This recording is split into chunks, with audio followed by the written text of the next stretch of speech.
जो कि इजराइल के खिलाफ दहशतगर्दी के कारनामे अंजाम लाते हैं। एक एक करके उनकी बातें करते हैं। दोस्तों सुनिएगा, this is more of a story telling session, एक कहानी की तरह इसको सुनिएगा, आपको बड़ा मजा आएगा। दोस्तों देखिए, ये साहब हमास जो थी वो गाजा में पावर में आई, उसने शक्ति तब उसने प्राप्त करी जब 2006 में फतह एक पार्टी थी उसको खत्म कर दिया उसने, और most of the West Bank को जो कंट्रोल करती थी उसने। ये एक्चुअली इलेक्शन लड़ता है हमास, इलेक्शन इनके फिक्स्ड होते हैं, सब लोग वोट नहीं करते, कुछ कुछ लोग वोट करते हैं, लेकिन इसने ये भी करा। ये आतंकी संगठन है हमास। हमास में इस्माइल हेनिया जो है ये ग्रुप का पॉलिटिकल लीडर है, और ये 2019 से ये विदेश में है। कुछ लोगों का कहना है कतर में है, लेकिन पक्के तौर से कोई नहीं कह सकता कि डेफिनेटली कौन से देश में है। ये छुप के बैठा है। 2000 मुझे लगता है इसके पीछे इजरायली पड़े होंगे। जिस दिन ये दिख गया, जिस दिन ये चला गया शॉपिंग मॉल, चलो स्टारबक्स में कॉफी पीते हैं या कहीं पे जाके कुछ शॉपिंग करते हैं, टी शर्ट वी शर्ट खरीदते हैं, वहां पे शायद वो कॉफी या वो टी शर्ट उसकी जीवन का आखिरी कॉफी या टी शर्ट होगी, इसलिए छुप के बैठा है चूहे की तरह ये। अच्छा जी, ये जो ग्रुप का फाउंडर था अहमद यासीन, उसका की एड था, यानी कि उसकी टीम का एक मेंबर था, जिसको एयर स्ट्राइक में 2004 में मार दिया था। एसोसिएटेड प्रेस की रिपोर्ट है। हम बात कर रहे हैं इस्माइल हानिया की। इस्माइल हानिया हमास का पॉलिटिकल ब्यूरो का प्रेसिडेंट 2017 में इलेक्ट हुआ और 2021 में री इलेक्ट हुआ, और यूएस स्टेट डिपार्टमेंट ने हानिया को 2018 में टेररिस्ट डिक्लेयर करा। ये यूएस की तरफ से आतंकी डिक्लेयर हो चुका है, जिसको पाकिस्तानी, सीरिया, यमन, ईरान अपना भगवान मानते हैं ना, जिसके सामने सजदा करते हैं, ये हानिया जो है ये एक आतंकी है। दूसरा है मोहम्मद दैफ के बारे में हमने कल आपको बताया था, जिसके अब्बू को थैंक यू बोल दिया था इजराइल ने। याद है आपको दोस्तों? उसके घर में ऐसे वो घर में बैठे थे, उसके अब्बू कह रहे थे जरा रोटी लाओ, हमको भूख लगता है। ऊपर से इजराइल ने मिसाइल मारी, बुम, कट, अब्बू ऑफ, भाई ऑफ, बाप का, दादा का, भाई का, सबका बदला ले लिया एक बार इजराइल ने। ठीक है दोस्तों, ये मोहम्मद दैफ, ये अल कासिम ब्रिगेड का हेड था, जिसको 1991 में क्रिएट करा गया है, और इसने पूरा जो अलग सा स्टोर में जो अभी जो अटैक हुआ था इजराइल के ऊपर, ये मोहम्मद दैफ के ये शैतानी दिमाग की उपज थी। ठीक है जी। अब याहिया सिनवर जो है ये हमास का पॉलिटिकल लीडर था। ये 1962 में ये पैदा हुआ है, और सिनवर पहले ये इज़ुद्दीन अल कासिम ब्रिगेड का लीडर हुआ करता था एक जमाने में। ये इजराइल में ये इसको बंदी बना रखा था, प्रिजनर था। इसने किडनैप और मर्डर 2 इजरायली सोल्जर्स की हत्या करी थी लेट 80s में, और उसको बाद में एक इजरायली सोल्जर वहां पे पकड़ा गया था जिसका नाम था गिलाड शलित। 2011 में उसकी एक्सचेंज में इसको छोड़ा गया। मैं एक और चीज कहना चाहता हूं यार, ये मेरे दिमाग में ना तब बात आई थी जब ये मौलाना मसूद अजहर को यहां पे इंडिया ने छोड़ा था ना, जब वो IC-814 की हाईजैकिंग हुई थी, वो हवाई जहाज पूरा 150-200 पैसेंजर लेके हाईजैक हो गया था, और फिर हमें मौलाना मसूद अजहर छोड़ना पड़ा। तो मैं कहता हूं उसको पहले बेहोश कर देते इंडिया में, जेल के अंदर ना हल्के से बेहोश कर देते। वो सो रहा होता था, ऐसे बेहोश करता था। बेहोश करने के बाद उसको एड्स का इंजेक्शन दे देना चाहिए था। आप मौलाना मसूद अजहर को हट्टे कट्टे आप पकड़ाते वहां पे पाकिस्तानियों को, अपने बंदे वापस लेकर आते, 1 साल के बाद अपने आप मर जाता। इसको जिसको भी छोड़ो ना, इसको एड्स का इंजेक्शन देके छोड़ो। पाकिस्तान में तो नॉर्मल कुत्ते काटने की जो रेबीज की जो वैक्सीन होती है वो नहीं मिलती पाकिस्तान में। पाकिस्तान में रेबीज की वैक्सीन नहीं मिलती, वो भी इंडिया से जाती है। पाकिस्तान में अगर पागल कुत्ता किसी पाकिस्तानी को काट ले, वो निपट जाएगा, उनके पास दवाई नहीं है अगर इंडिया ना दे तो, या कोई और मुल्क ना दे। खुद नहीं बना पाते वो लोग बेचारे पाकिस्तानी। जिहादी बना लेते हैं, मानव बम बना लेते हैं, सुसाइड बॉम्बर बना लेते हैं, दवाई नहीं बना पाते पाकिस्तानी। ये वहां पे उनका थोड़ा सा इंटेलेक्चुअली चैलेंज हो जाते हैं। तो इसलिए मैं कह रहा हूं, जब भी ऐसे बंदे छोड़ो, एड्स का इंजेक्शन देके छोड़ो उसको। एड्स इमीडिएटली पता नहीं लगता, कुछ महीनों बाद वो होता है, तब तक तो काम खत्म हो जाएगा, धीरे धीरे सिसक के ऑफ हो जाएगा बाद में। ठीक है जी। अच्छा जी, ये 2-3 लोग थे मान्यवर जिनका मैंने आपको नाम बताया। अब ये सब छुप छुप के बैठे हैं। इजराइल इन सबको, इजराइल की आंखों में खून उतरा है। इजराइल सबको ढूंढ रहा है दोस्तों, एक एक को ढूंढ रहा है इजराइल, और एक एक को ढूंढने के बाद इजराइल कह रहा है कहां है, जरा छुपा है बताओ। ये लोग अपना पता नहीं बता रहे, अपने घर के अंदर दुबक के बैठे हैं। कोई कतर में बैठा है, कोई ईरान में बैठा है, कोई तुर्की में बैठा है, कोई कहीं बैठा है, कहीं बैठा है, सब लोग बिल्कुल चुपचाप से। ठीक है दोस्तों। अच्छा, एक हमास का पुराना लीडर है खालिद मशाल ने बोला है, ये जो खालिद मशाल है, जो डायस्पोरा है ना पैलेस्टीनियंस का और हमास का, इन सबको लुक आफ्टर करता है। और खालिद मशाल को एक बार ये बच गया था, इसको 1992 में मोसाद के एजेंट्स ने जहर दिया था कनाडा में। कनाडा जहां पे खालिस्तानी पले बड़ा है वहां पे हमास भी पला बड़ा, देख लो ये हाल है इनके। ठीक है जी। तो दोस्तों ये जो है वहां पे इसने बोला कि इस फ्राइडे को, यानी कि आज की तारीख फ्राइडे है, फ्राइडे को जुम्मे की नमाज के बाद दुनिया भर के आलम इस्लाम के मुसलमान सड़क पे निकलें और इसराइल के खिलाफ प्रोटेस्ट करें। बस का इनके कुछ है नहीं हमास वालों का, बकवास इनसे दुनिया भर की करवा लो। मैंने क्या बोला, इनकी जबान इनकी लाठी से लंबी है दोस्तों। बक बक बहुत करते हैं, काम कुछ नहीं कर पाते। अटैक कर दिया, इजरायलियों को मार दिया, यहूदियों को मार दिया। अब यहूदी मार रहे हैं तो हाय तौबा मच रखी है, पैर पकड़ रहे हैं, माफ कर दो बाबा गलती हो गई। इजरायली कह रहे हैं अभी हम थके नहीं, हम 1 साल के बाद थकेंगे तब सोचेंगे क्या करना है तुम्हारा, तब तक तुम फिट होगे बेटा 1 साल। तो ये काम चल रहा है। तो ये दोस्तों फॉर्मर लीडर है हमास का खालिद मशाल, और इसने बोला है कि पूरे आलम इस्लाम से बोला है कि मुसलमान भाइयों बहनों सड़क पे उतरो जुम्मे की नमाज के बाद और इजराइल के खिलाफ अपनी आवाज बुलंद करो। होने जाने वाला कुछ नहीं है, ये सब मामला 420 का है, सारा मामला फ्रॉड का है, दोगलेबाजी का है, 2 नंबरी का मामला है दोस्तों। तुर्की का जो एर्दोगान है ना प्रेसिडेंट, उसने क्या बोला है कि यार ये जो इजराइल ने जवाब दिया है हमास को, ये गंदा है यार, ऐसा जवाब नहीं देना चाहिए था। एर्दोगान का मानना है कि 40 यहूदी बच्चों को मार दिया, छोटे छोटे बच्चे, 6 महीने के, 8 महीने के, उनके हाथ पैर बांधे जानबूझ के। छोटे बच्चे के हाथ पैर क्या, वो चल ही नहीं पाता बेचारा, क्या भागेगा, उसके जानबूझ के हाथ पैर बांधे, उनको गोली मारी, पेट्रोल डाला, उनको जला दिया। ये हमास ने करा। ठीक है, सोचिए आप। एर्दोगान कह रहा है कि नहीं यार, इजरायली जो मार रहे हैं ना बहुत ज्यादा मार रहे हैं, इजराइल का जो रिस्पॉन्स है वो डिस्प्रोपोर्शनेट है। देखिए आप एर्दोगान की कभी भी फोटो देखिएगा, टाई पहनता है। ठीक है, बिल्कुल ऐसा अपने आप को अंग्रेज टाइप का दिखाने की कोशिश करता है। कभी ओरिजिनल टर्किश ड्रेस में आपको बहुत कम दिखेगा, वो हर समय वेस्टर्न ड्रेसेस में दिखता है। लेकिन देखो, चाहे टर्की यूरोप का हिस्सा हो और चाहे यूरोप लिबरल हो सकता है, ऐसी मना नहीं कर रहा मैं।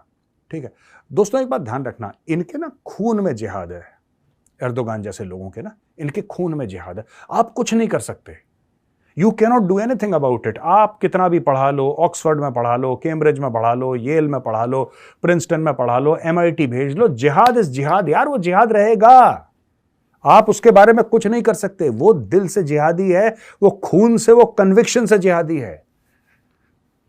आप इसका कुछ नहीं कर सकते। एर्दोगान ये कह रहा है कि भाई ये ज्यादा मार रहे हैं, इनको नहीं मारना चाहिए। उसने बोला मैसैकर है ये, दिस इज अ मैसैकर। ये जो फिलिस्तीनियों को मारा जा रहा है ये तो बिल्कुल नरसंहार है। इतना कैसे मार दिया, कम मारते, ना मारते, खुद मर जाते। ये देखो ये हाल है।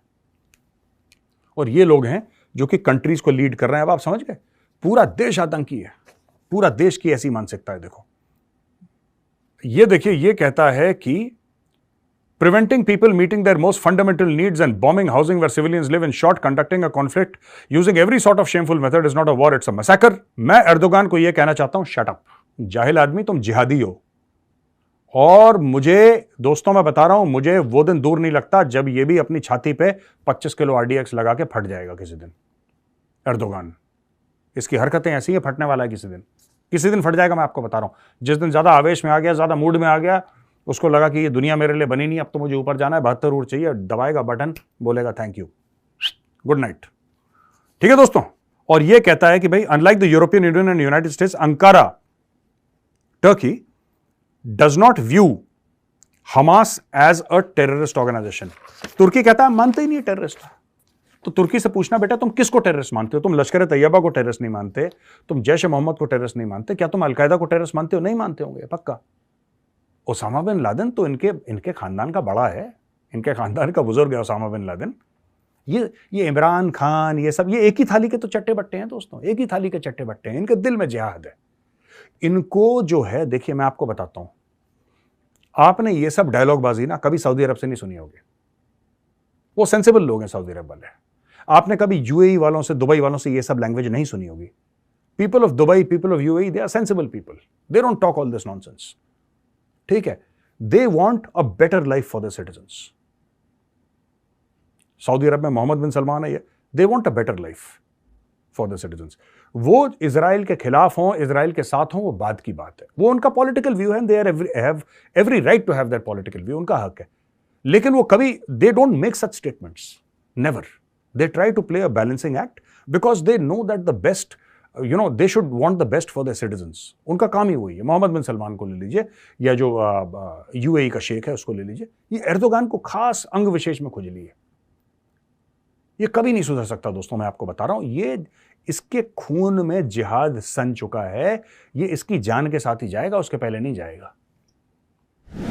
अब ये देखिए, Washington university, George Washington university में स्टूडेंट्स जो हैं, इन्होंने अपने चेहरे हाइड करे और हमास को प्रेज करा इन्होंने। We are here today to honour our martyrs and honour the struggle of liberation that they made the ultimate sacrifice for. ठीक है जी। Our resistance fighters are defying Zionist intelligence as we speak, exposing the cracks in its ironclad foundation and dispelling the illusion of its invincibility. ये सब लोग चेहरे ढक कर आए, face mask करके। ठीक है। Glory to our martyrs, each and every one of them. जो हमारे शहीद हैं उनको ग्लोरी, यानी कि उनको एक आला मकाम दिया जाए। May they attain the highest levels of paradise. अल्लाह उनको जन्नत में सबसे ऊंचा मकाम दे, ये कह रहे हैं ये लोग। और ये जॉर्ज वॉशिंगटन यूनिवर्सिटी में अमेरिका में पढ़ रहे हैं। अब मैं अमेरिकन से कहना चाहता हूं, तुमने ऐसे सुअर क्यों पाल रखे हैं अपने बीच में? एक बात बताओ, why do you have such pigs? Why have you imported such jihadi pigs who think of Hamas as some sort of a godly organisation? Hamas, America has said that Hamas is a terror organisation. America कहता है Hamas एक terror organisation है। Hamas के supporters को तुम पढ़ा रहे हो, तुम्हें क्या लगता है वो पढ़ के क्या करेंगे? पढ़ के रिसर्च लिखेंगे? नहीं, वो जाके हमास ज्वाइन करेंगे। जिनको तुम टेररिस्ट, या जिस माइंडसेट को तुम लोग अमेरिकन टेररिस्ट कहते हो, उनको तुमने वीजा दे रखे हैं यार। इनको भेजो उत्तर प्रदेश, हम इनको बताते हैं। भाई साहब, ना इनके हलक में हाथ डाल के पेट से जिहाद निकाल दिया। ठीक है। कोशिश करी थी कुछ लोगों ने लखनऊ के आसपास। बाबा बैठा है लखनऊ में, बाबा ने ऐसी बीन बजाई कि हर जगह से सांप निकले। फिर इनको बाबा चाहिए, मैं बता रहा हूं। ये प्यार से, मोहब्बत से, डिसेंसी, इन लोग ये भाषा समझते ही नहीं। जिहादी को योगी आदित्यनाथ चाहिए। योगी आदित्यनाथ, इनके अंदर जो जिन्न है, जो भूत है, जो प्रेत आत्मा इनके अंदर है ना, जो नाचती रहती हैं, उनको निकालने वाला काम बाबा करता। बाबा का काम ही यही है कि आदमी के अंदर से वो जिहाद का जिन्न निकालना। और वो जिन्न निकालने का इनकी कोई अन्य शाखा नहीं है, ये काम उत्तर प्रदेश में ही होता है दोस्तों। ठीक है हमास वालों, तो तुम्हारा स्वागत है, कभी आना यूपी यार। और दोस्तों, आज की आखिरी खबर है कि Israel ambassador to UN council statement criticising Israel. एक स्लैम करा उसने यूएन का काउंसिल का स्टेटमेंट। अब आप देखिएगा, हंसी मजाक वाली बात भी आगे से उसने बोला कि how many murdered Jews does it take. आप कितने यहूदियों का कत्ल चाहते हैं, इसके पहले कि आप ये सीरियसनेस इसकी रियलाइज करें। वो तो उसने सीरियस स्टेटमेंट दिया। मजाक की बात बताऊं, ये बोला किसने? एम्बेसडर जमन mehndi from Pakistan. Human rights council में, एक तो ह्यूमन राइट्स काउंसिल के अंदर घुसने किसने दिया पाकिस्तानी को? मुझे आज तक ये बात समझ में नहीं आई। Pakistan is the last country जिसको ह्यूमन राइट्स काउंसिल में घुसने देना चाहिए। वहां पे तो ह्यूमन राइट्स का कॉन्सेप्ट है ही नहीं पाकिस्तान में। एनीवे, तो ये एम्बेसडर जमन मेहंदी, एज यूजुअल पाकिस्तानीज, जिहादी, दिल से जिहादी। 25 करोड़ की आबादी, छाती पे 25 किलो आरडीएक्स लेके बम किसी दिन। वो कहते हैं हम इसी के लिए बने हैं, वल्लाह हबीबी हम इसी दिन के लिए पैदा होती। हम बटन दबाती ऊपर जाती। लिफ्ट इतनी तेज है, बटन दबा के सीधा ऊपर पहुंच गए। अगर आप 25वें माले में जाएंगे आपको टाइम लगेगा, 2-3 मिनट लेती है लिफ्ट विदाउट इंटरप्शन। अगर आप ऊपर जाएं, धीरे धीरे लिफ्ट जाती है। इनकी लिफ्ट अलग है, जिहादियों की बटन दबाती ऊपर जाती सीधा। अब देखो, on behalf of the OIC member state, ठीक है, ये कहते हैं we express our deep concerns over the loss of innocent lives in occupied Palestinian territory. Zaman Mehdi, shut up. तुम इस लायक नहीं हो, तुम पाकिस्तानी हो, तुम जिहादी हो, तुम इस लायक नहीं हो कि अच्छे शरीफ लोगों के तुम बीच में बैठो। तो ये तो जमान मेहंदी, ये तो पाकिस्तान का रिप्रेजेंटेटिव है। दुनिया, ये आदमी यूनाइटेड नेशंस में क्यों है? ये आदमी जेल में क्यों नहीं? पहले मैं जानना चाहता हूं। इसका हरा पासपोर्ट देके इसको जेल में डाल देना चाहिए था। पाकिस्तानी कहां के हो? हम पाकिस्तान के। अंदर चलिए भाई साहब, अंदर चलिए, बाहर आपका कोई काम नहीं है। इनके साथ ये ट्रीटमेंट होनी चाहिए। मैं बता रहा हूं, बहुत ज्यादा वेस्टर्न वर्ल्ड ने ये जो 4, 5, 7 इस्लामिक रेडिकल मुल्क है ना, इनको बहुत ज्यादा छूट दे रखी है। तुर्की, Iran, Pakistan, Syria, Yemen, Lebanon, Palestine, इनको बहुत ज्यादा छूट दे रखी है। इनको तो कूटो, बात मत करो, सिर्फ कूटो, ये तभी लाइन पे आएंगे। वरना ये किसी के हाथ नहीं मैं बता रहा हूं, ये किसी के हाथ पे नहीं चढ़ते दोस्तों। अच्छा जी, हिंदी कमेंट्स अब आ गए हैं, क्वेश्चन एंड आंसर्स पे आ गए हम। ये अक्षय जी का है, नमस्ते। गौरव भाई नमस्ते, वंस अगेन नमस्ते अक्षय जी।